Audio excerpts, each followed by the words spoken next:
Important laws, criminal laws introduction. No civilized society can service justice without a good codified criminal law. The Indian Penal Code 1860 is the outcome of the Law Commission constituted in 1834 to codify and bring about a uniform criminal code in India. Since then, the Indian Penal Code has stood the test and has proved as an excellent masterpiece.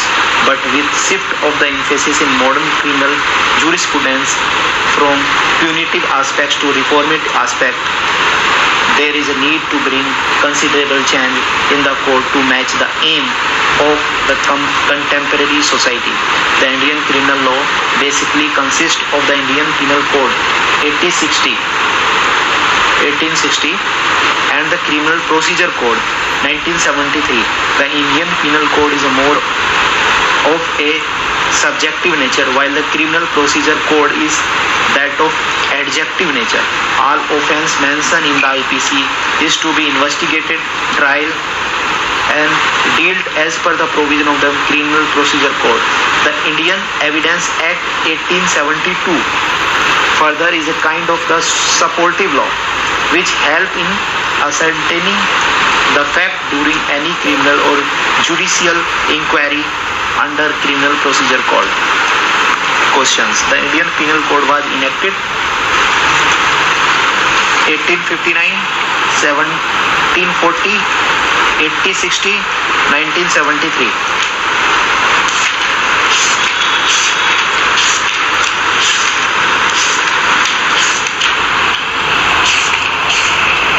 And the right answer is C, 1860. The Indian Penal Code was codified by the House of Commons, the Governor General in Council, the First Law Commission of India, the Third Law Commission of India. And the answer is First Law Commission of India. Third, there is a shift in criminal jurisprudence from punitive to reformative, from reformative to punitive.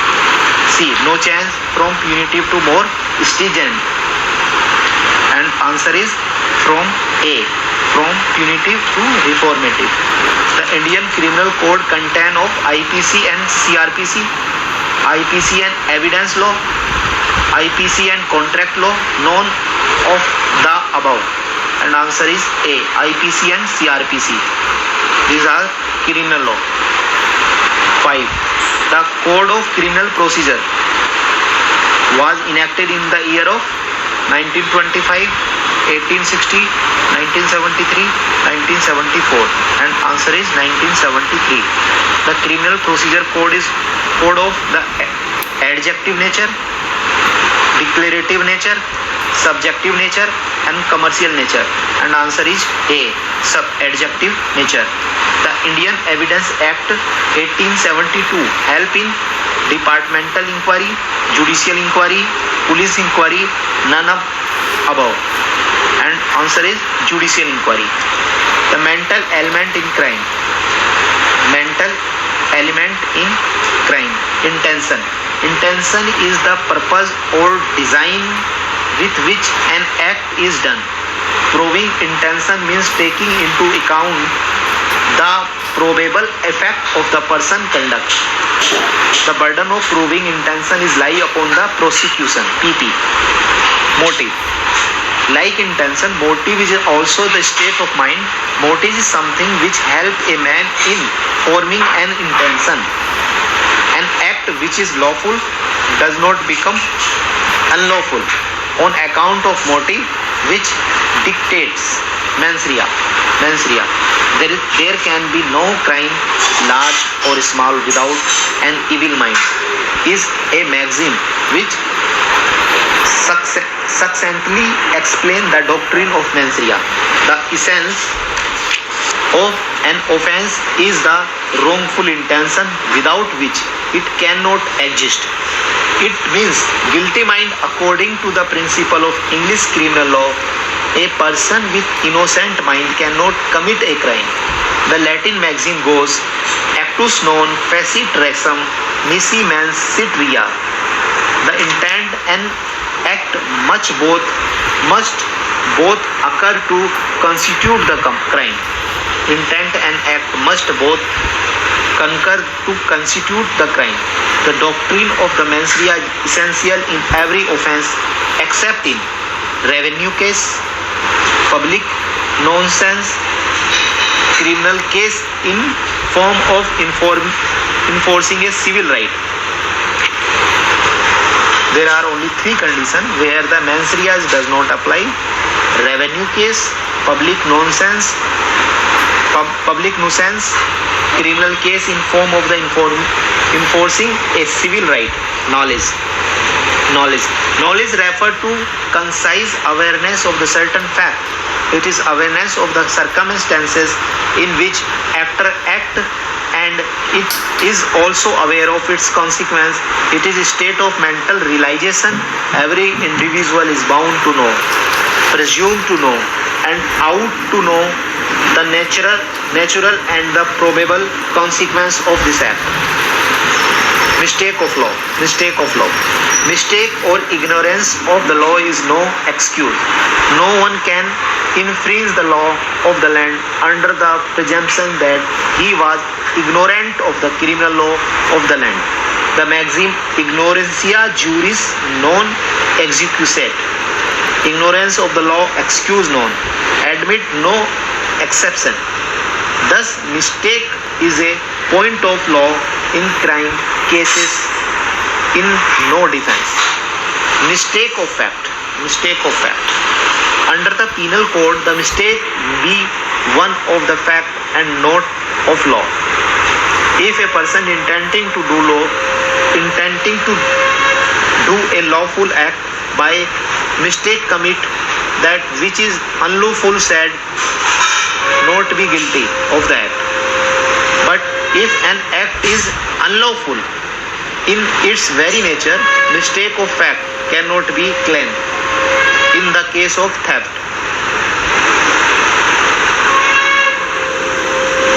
point to be remembered: criminal intention means acting without any good cause. Motive is a mental state that contribute toward the criminal intention. Mens rea means guilty mind. Knowledge of the fact is irrelevant if the act is forbidden. Mistake of law is no defense under criminal law. Actus reus is such result of his act or omission or commission which law seek to prevent. In criminal law, mistake of fact is a good defense under the section 76 of Indian Penal Code. Actus non facit nisi mansit rea means act does not itself constitute guilty unless done with guilty intent.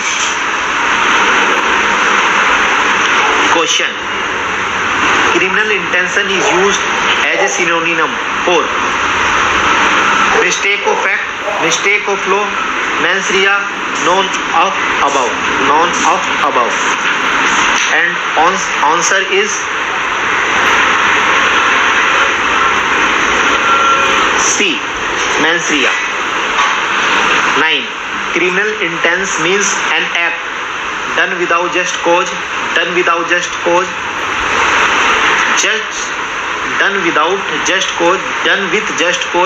done under mistake of law, none of above. And answer is A, done without just cause. Criminal intention means an act done without just cause. 10. The burden of proving guilty intention lies upon the judge, upon the prosecution, upon the president, upon the bar council. And answer is B, upon the prosecution. Prosecution means PP. 11. Motive is a mental state that contribute toward knowledge, innocence, criminal intention, none of above. And answer is C, criminal intention. Motive is often confused with mens rea, culpable homicide, intention or actus reus.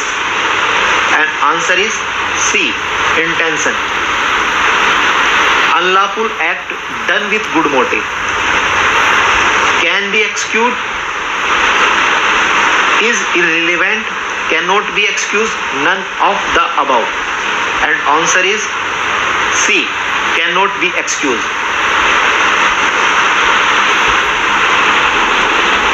Mens rea means innocent, unlawful intention or guilty mind.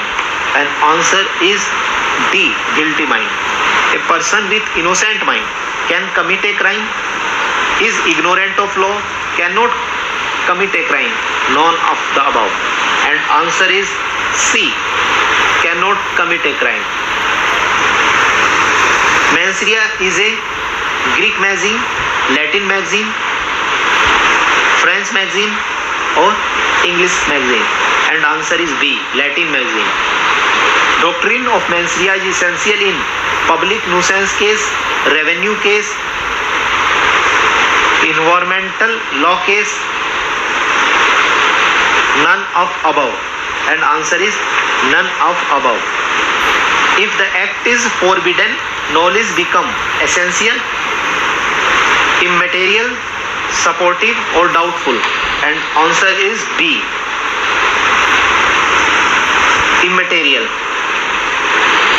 Ignorance of law is excused, is not excused, is a good defense, is knowledge of the fact. And answer is B, is not excused.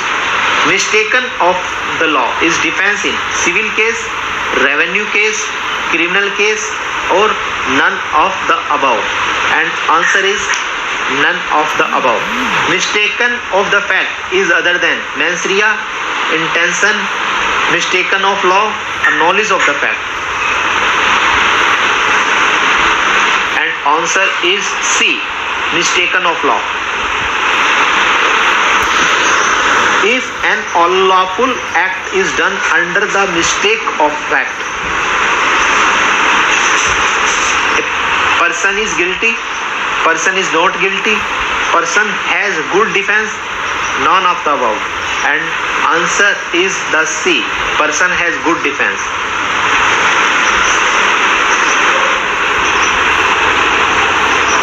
Ignorantia juris nos execute, ignorance of law not execute. Abatement and conspiracy, abetment and conspiracy. A person is said to be abet the doing of an act if he instigate any person to that act. Second, intentionally aid or by any act or illegal omission the doing of the act. It is interesting to note that the abetter stands convicted while the man accused is acquitted, but not in all the cases. In some cases, both are equally liable. Section 107 of IPC explains the abatement. For example, a public officer is authorized by a warrant from a court of justice to apprehend J, B, knowing that fact and also that C is not the Z, willfully represent to A that C is Z and thereby intentionally cause A to apprehend C. Here B abet to instigate the apprehension of the C. Further, abetter is the person who, according to section 108, abet the commission of the offence or the commission of an act which would be an offence. Situation is not changed even if the act is committed outside of India. Section 108A.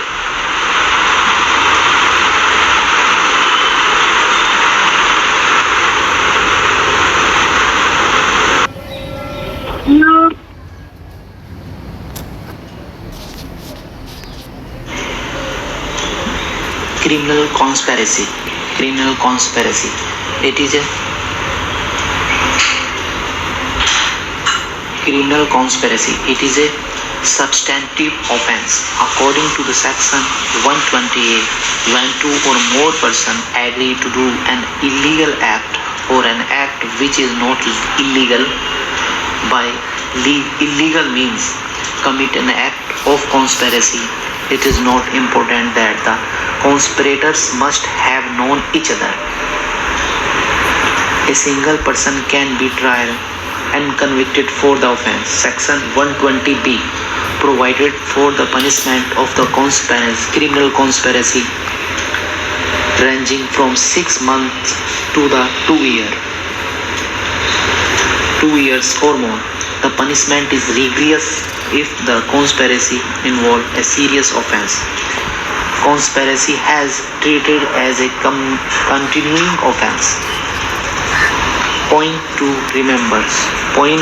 remember. Abatement means instigating or conspiring or intentionally aiding the doing of an act. Section 107. An abater is a person who abates. Section 108. It is an offense if abatement is for any act beyond India. Section 108A. Conspiracy is treated as a continuing offense. Punishment for the criminal conspiracy is provided in Section 120B. Mere agreement to do an illegal act or an act by illegal means is conspiracy. Questions 25. A person is said to have abated an act if he A. writes about it, B. see a murder of a person, C. take part in any conspiracy, D. none of the above. And answer of 25 is C. take part in any conspiracy. 26. An abater is a person who arrests the culprit, B. who prosecutes, C. who helps in the commission of an offense, D. who commit a murder. And answer of 26 is C. who help in the commission of an offense. 27. Section 107 IPC explain who is conspirator, culpable, homicide, bail or abatement. And the right answer of 27 is D. abatement. Criminal conspiracy is a subjective offense, bailable offense, non-bailable offense, substantive offense. And the answer of 28 is D. substantive offense. 29. Section 120B provides for criminal conspiracy, B. abatement, C. punishment for abatement, D. punishment for conspiracy. And the answer of 29 is D. punishment for conspiracy.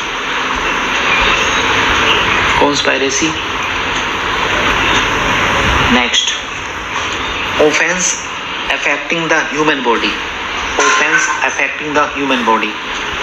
No offense can amount to murder unless it fall within the definition of culpable homicide, but many amount of culpable homicide without amounting to murder. The word homicide has been taken from the Latin homo plus side. Homo means man, side means to cut. Thus, homicide is a causing of death of a human being by a human being. It is of three kinds: excusable homicide, justified homicide, or unlawful homicide. Excusable homicide, justified homicide, and unlawful homicide. Offense such as murder, suicide, and the culpable homicide not amounting to murder and death by rash and negligent act may be classified as unlawful homicide. To prove that a person has caused death, committed murder, both the section 299 culpable homicide and section 300 murder has been corresponded. If the offense does not come within the meaning of the section 300 means murder, then it shall amount to culpable homicide not amounting to murder. If the offense is proved under section 300 murder, then the person is prosecuted under section 302 and can be punished with the death or life imprisonment.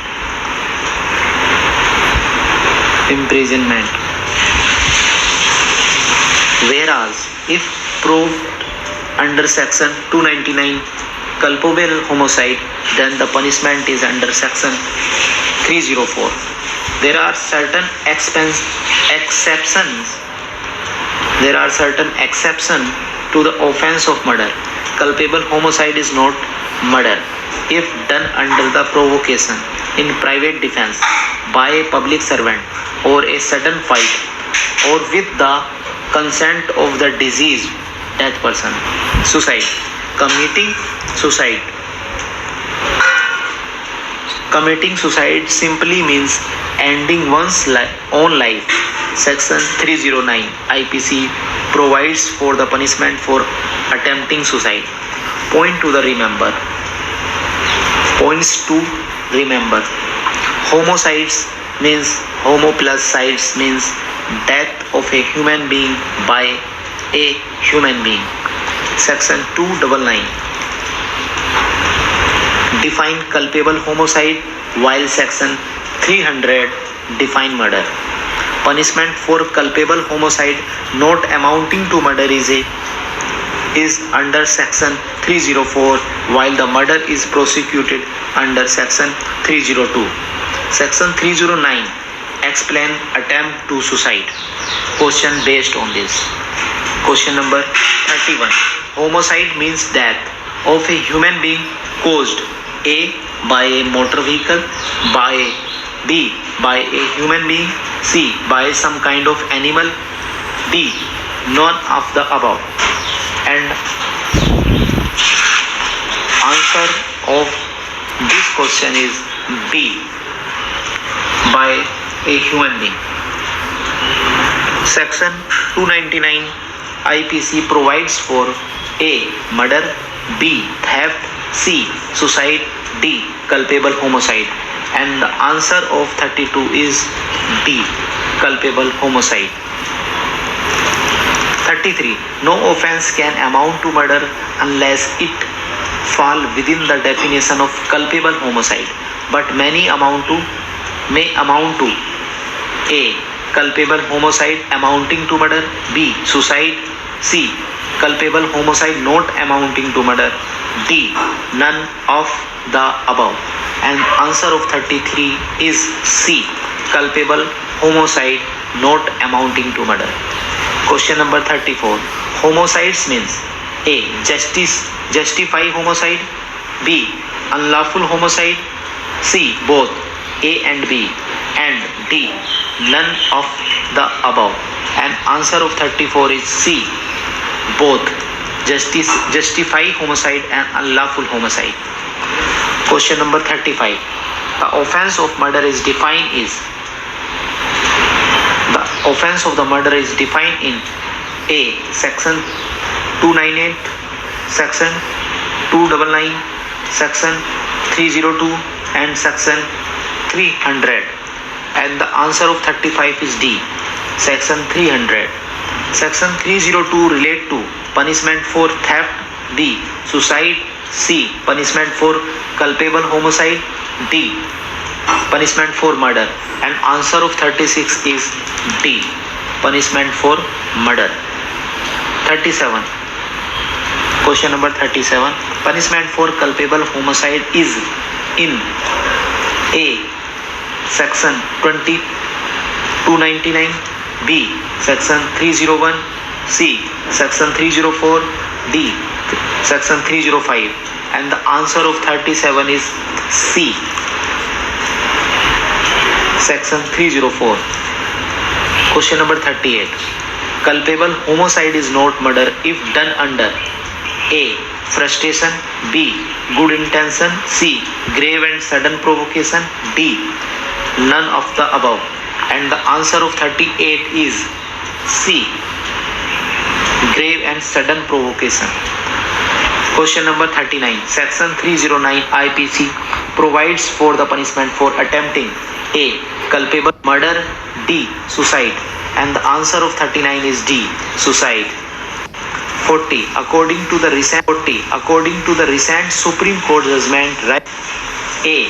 Right to food, to speech, and answer element. It is supported also by actus reus, criminal act of a person accused.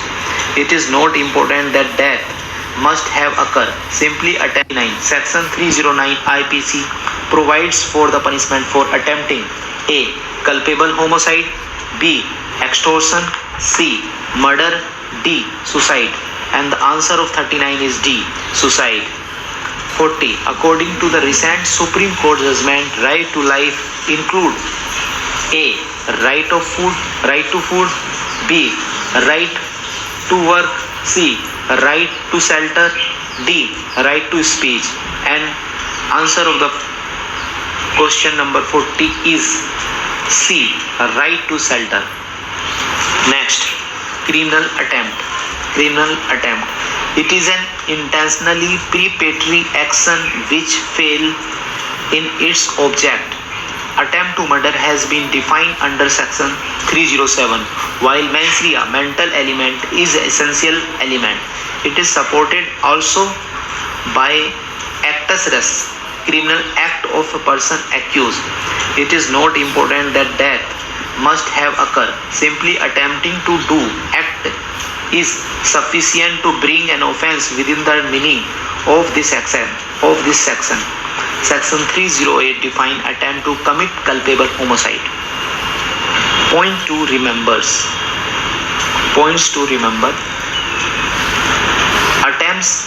Attempt is a intentional preparatory action.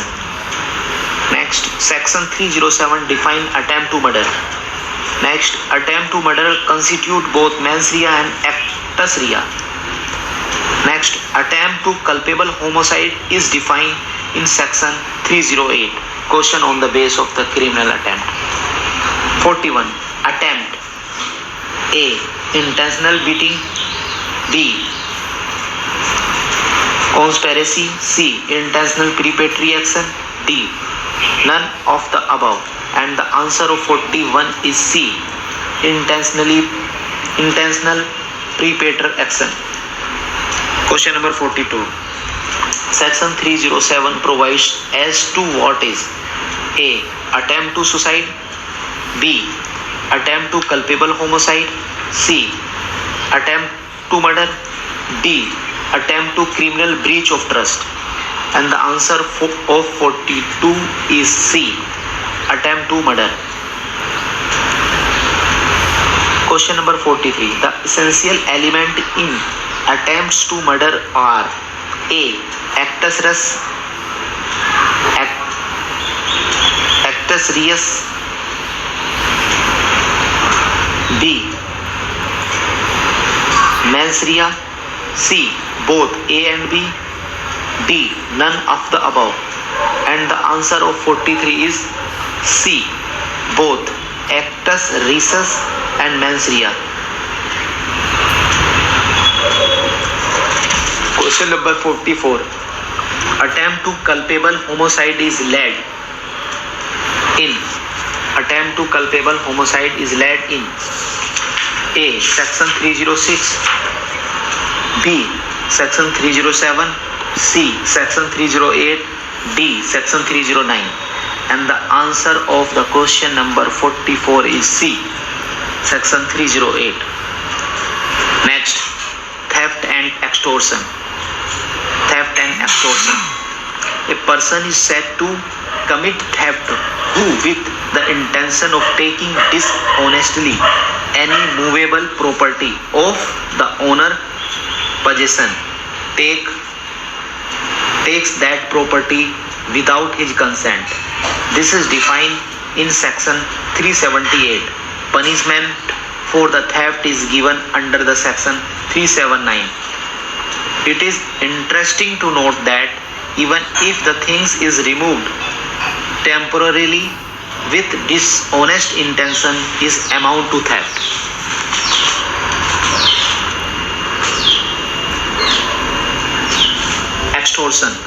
Extortion means intentionally putting a person in fear of injury to that person or to any other person and thereby dishonestly inducing the person put in fear to deliver of any person any valuable movable or immovable property.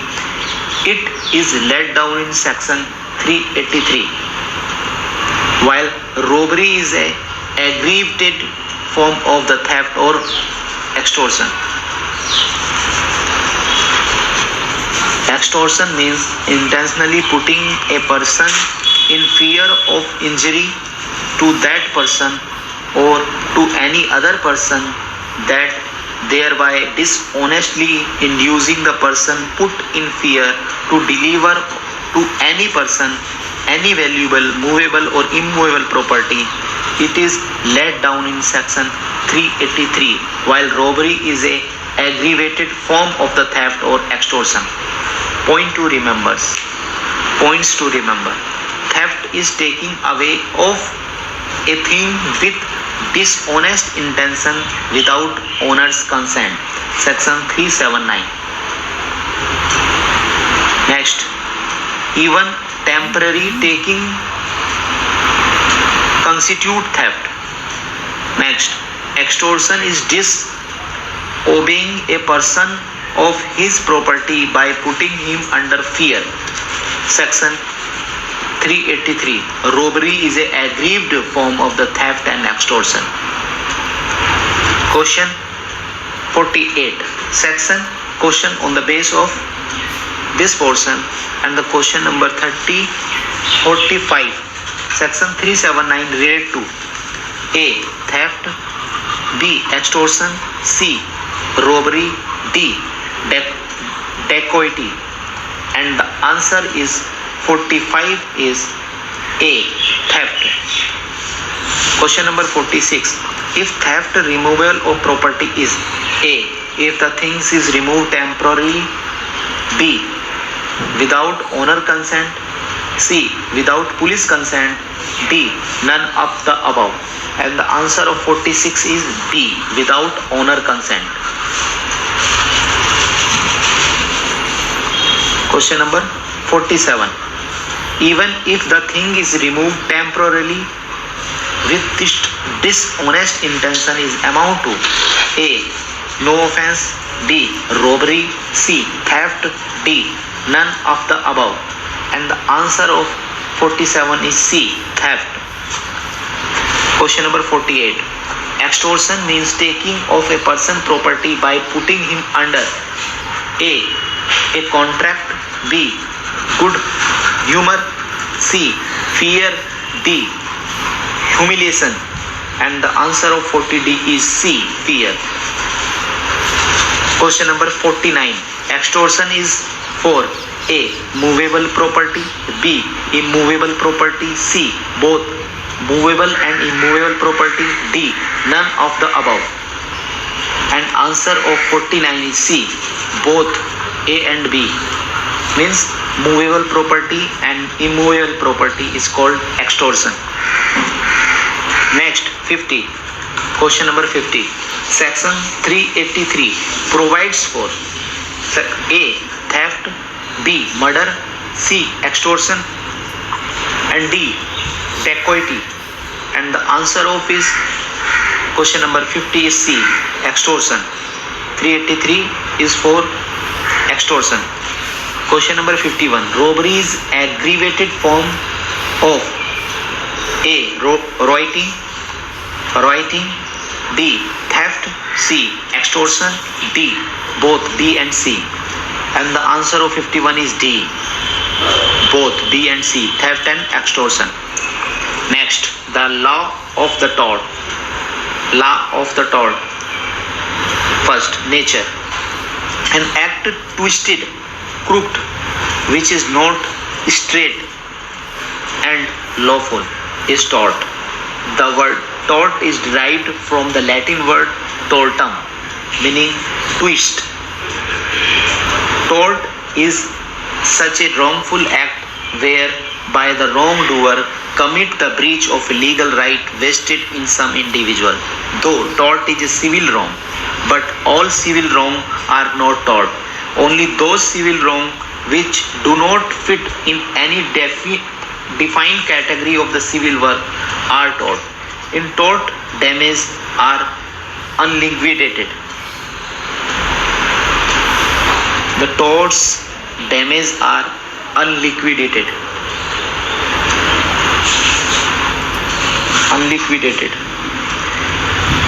It has been defined by the Salmond as a civil wrong for which the remedy is common.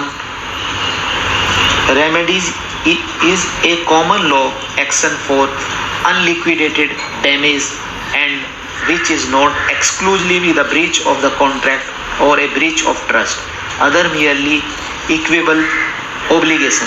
The basic principle behind this is ubi jus ibi remedium, means where there is a right, there is a remedy. Thus we can say that a tort is a civil wrong. B. Tort is not breach of contract, obligation or obligation under trust. C.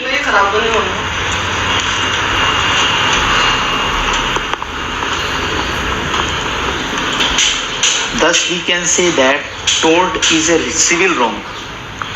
B. Tort is not breach of contract, obligation or obligation under the trust. C. In tort claim is for unliquidated damage. Danum sine injuria. Danum sine injuria. It is kind of legal damage. It is kind of legal damage, meaning a man may have suffered damage, but if there is no infringement of the right, then no action arise. It's called danum sine injuria. And next is injuria sine danum. Injuria sine danum. It means though there is a infringement of the right, but no damage have been suffered. Thus, where there is no damage done, yet it is injury or wrong, is tort.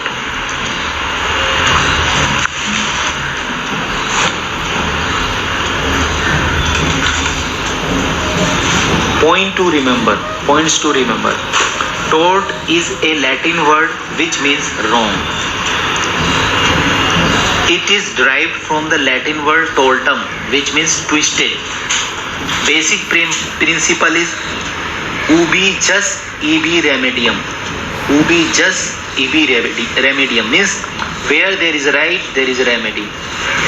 General condition of tortious liability are wrongful act cause legal damage and its give right to the legal remedy. Unliquidated damage is one which is not pre-estimated. Damage means loss. Danum sine injuria means suffer damage without any legal injury. Injuria sine danum means legal injury has been suffered though no damage caused. Question based on this portion. Question number 52. The term torts has been derived from tortum means A. Broken, B. High, C. Twisted, C. D. Wrong. And the answer is C. Twisted. Answer of 52 is twisted. Question number 53. Tortum is A. German words, B. French word, C. Latin word, D. None of the above. And the answer of 53 is C. Latin word. Question number 54. Tort is a civil wrong as opposed to A. Criminal law, B. Company law, C. Civil procedure code, D. Criminal wrong. And the answer is D. Criminal wrong.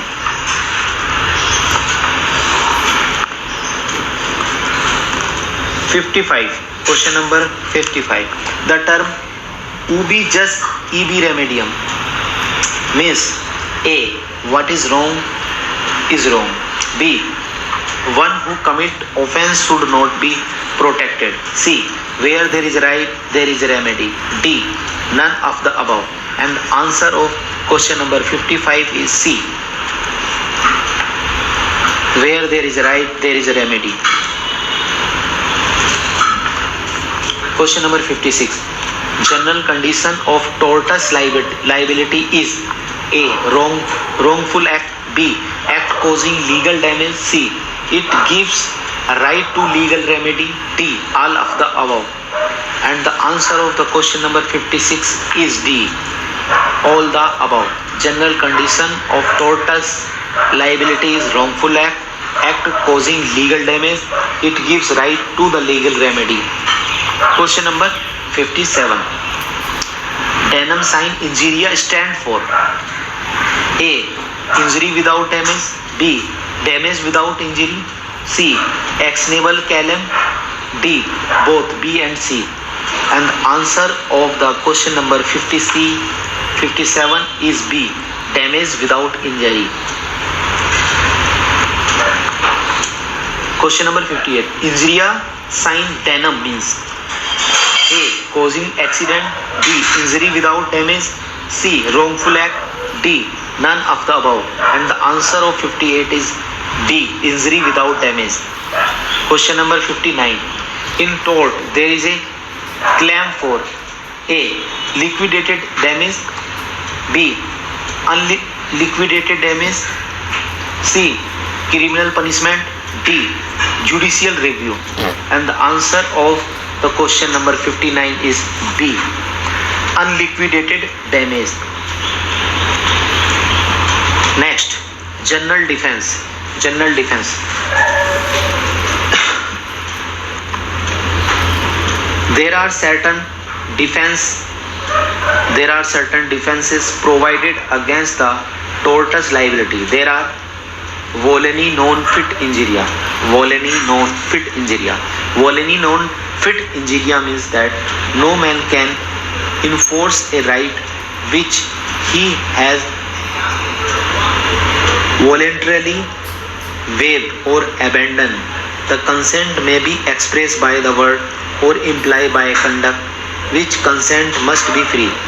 But consent must be free. Ex trupi causa arbiter non exia. Ex trupi causa oritor non exia means that no action arises if the act is unlawful. Points to remember. There are defense against tortious liability. Important defense is voluntarily non fit injuria means voluntarily suffering harm. It apply to different cases: rescue cases, inevitable accident, act of God, mistake, etc. Further, another assumption is ex trupia causa oritor non exia, meaning no action arises if the act is unlawful. Question based on this portion. 60.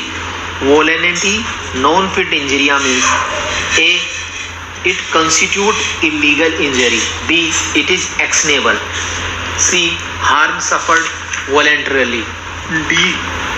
It is not free from knowledge and free will. And the answer of the question number 60 is C. Harm suffered voluntarily. Essential element of voluntary non-fit injuria. Voluntary non-fit injuria is criminal assault. B. Consent of a person. Harm. C. Unwillingness of to get hurt. D. Both A and B. And the answer of question number 61 is B. Consent of the person harmed. Question number 62. The defense of the voluntarily non-fit injuria is available in A. Rescue case. B. Mistaken case. C. Act of God. D. All of the above. And the answer of the 62 is D. All of the above. Rescue case, mistake, act of God. Question number 63. A person consenting to harm. A. can sue. B. Highly respected. C. Claim damage. D. Cannot sue. And the answer of the 63 is D. Cannot sue. Question number 64. Ex trupi causa arbori non exia means ex trupi causa oritor non exio means a action arise if the act is unlawful. B. No action arise if the law act is unlawful. C. Action arise if not involved directly. D. The action arise if involved directly. And the answer of the 64 is B. No action arise if the act is unlawful. Question number 65. Consent may be A. Express consent by word. B. Inferior from conduct. C. Both A and B. D. None of the above. And the answer of the 65 is C. Both of the above. Express consent by words. Inferred from conduct. Question number 66. 66. General defense are in favor of A. Plaintiff. B. Defendant. C. Government. D. Pleader. And the answer of the 66 is B. Defendant. Question number 67. Act of God is A. Actionable claim. B. A good defense. C. Both A and B. D. None of the above. And the answer of the 67 is D. None, both of the A and B. Actionable claim and a good defense. Question number 68. Person accused of committing tort is rescue case. A. Cannot take a defense of the voluntary non-fit injuria. B. Can take the defense of the voluntary non-fit injuria. C. It is rewarded handsomely. D. None of the above. And the answer of the 68 is A. Cannot take the defense of voluntarily non-fit injuria. Vicarious liability. The general rule is that a person is liable for his own act and cannot be made liable for the act done by other. But in torts, it happened that other are held liable for the act of other because the certain relationship between them. It is known as a vicarious liability. The person is held liable for the act of others. It arises namely in reference to the following relationship. A. Principal liability for the wrong of the agent. B. Liability of own's partner for the wrong of the other partner. C. Master liability for the wrong of his servant. Cui facita per elemum facita per se. Cui facit per elinema elim facit per se. Cui facit per elim facit per se. It means he who acts through another person is acting for himself. Principal and agent, master and servant of the partner. Respondent superior. The general principle means that let the principal be liable. Liability of the state.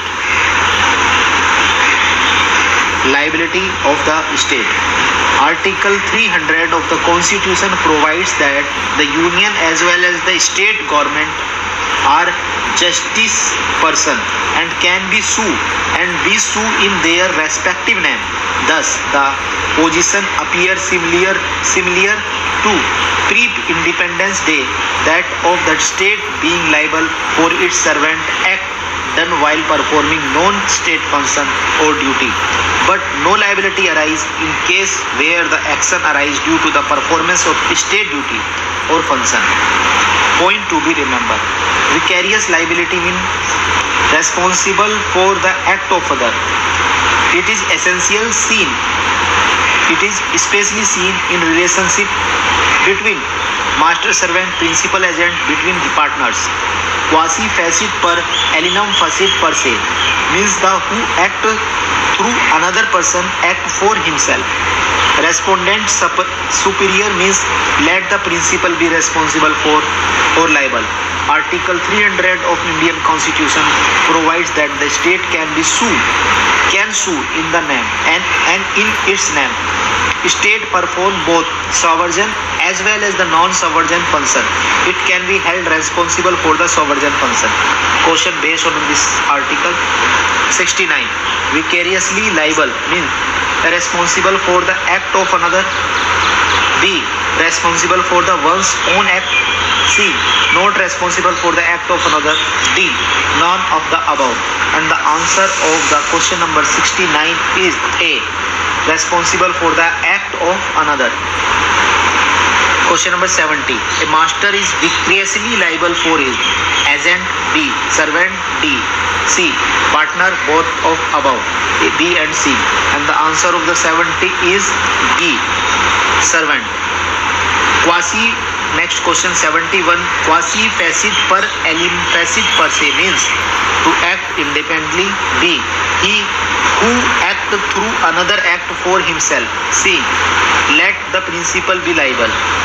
D. Both B and C. And the answer of the 71 is B. He who act through another act for himself. Question number 72. Respondent superior. A. Let the agent be responsible. B. Let the principal be responsible. C. Let the police be responsible. D.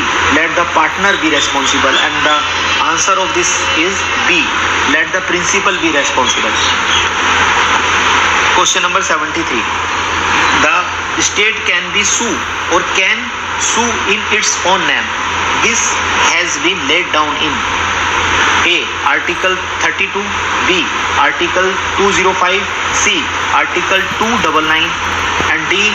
Article 300. And answer of the question number 73 is D. Article 300. Question number 74. State function consists of a sovereign function. B. Non-sovereign function. And C. Both A and B. Sovereign and non-sovereign function. And D. None of the above. And the answer of the question number 74 is C. Both the above. Sovereign function and non-sovereign function. Question number 75. There is no liability on the part of the state while it is performing A. Non-sovereign function. B. Sovereign function. C. Law and order function. D. Both A and B. Answer of the question number 75 is B. Sovereign function. Question number 76. The master is responsible for his servant act done. A. Out of course of employment. B. During the course of employment. C. While doing household work. D. Both C and D. And the answer of the 76 is B. During the course of employment. Question number 77. For the purpose of the Article 300 of the Indian Constitution, the state is A. Non-juristic person. B. Juristic persons. C. Both B and C. A and B. D. None of the above. And the answer of the question number 77 is B. Juristic person. Next is defamation.